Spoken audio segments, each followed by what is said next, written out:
রাধে রাধে বন্ধুরা। তো আজকে চলে এসেছি ঠেকুয়া নিয়ে। ঘুম থেকে উঠেই বিকেলবেলা মনে হচ্ছিল যে একটু কিছু খেতে ইচ্ছা করছে, একটু ক্রাঞ্চি ক্রাঞ্চি।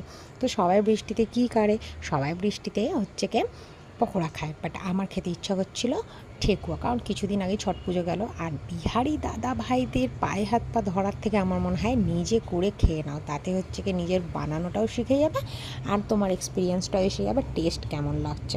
তো আমি আজকে বানিয়েছিলাম ঠেকুয়া, গরম গরম খেয়েছি, অপূর্ব সুন্দর লেগেছে, অপূর্ব সুন্দর। আর যেমন মুচমুচে হয়েছিল তেমনই হচ্ছে কি সুন্দর টেস্ট হয়েছিল। তো আজকের হচ্ছে কি এটার জন্য আমি 2 কাপ ময়দা, 2 কাপ সুজি নিয়েছি, পরিমাণ মতো চিনি দিয়েছি, ঘি দিয়েছি, আর তাতে হচ্ছে কি একটু আমন্ড বাদাম আর কিশমিশ দিয়েছি। কিশমিশটা তোমরা স্কিপ করে যেতে পারো, বাট কিশমিশটা পুড়ে যাচ্ছিলো, বাট টেস্টি লাগছিলো, বেশ মুখে ভালো লাগছিলো। তো আমি হচ্ছে কি কাঁটা চামচ দিয়ে এইভাবে ডিজাইন করে নিয়েছি, আর ডিজাইনটাতে কাঁটা চামচ দিয়ে একটু ফুল ফুল করেছি, যেটা ভাজার পরে যদিও বা বোঝা যাচ্ছে না, একটু ইগনোর করে দাও। তো কেমন হয়েছে জানি, আমার তো অপূর্ব টেস্ট লেগেছিলো, অপূর্ব খেতে লেগেছিলো। ছট পুজোয় পাইনি তো কী হয়েছে, তাতে বাড়িতে বানিয়ে তো খাওয়ানো যায়। আর এবার থেকে সবাই তাই করে, বিহারি দাদাভাইদের পায়ে হাত পা ধরার থেকে নিজেরাই করে নেবে।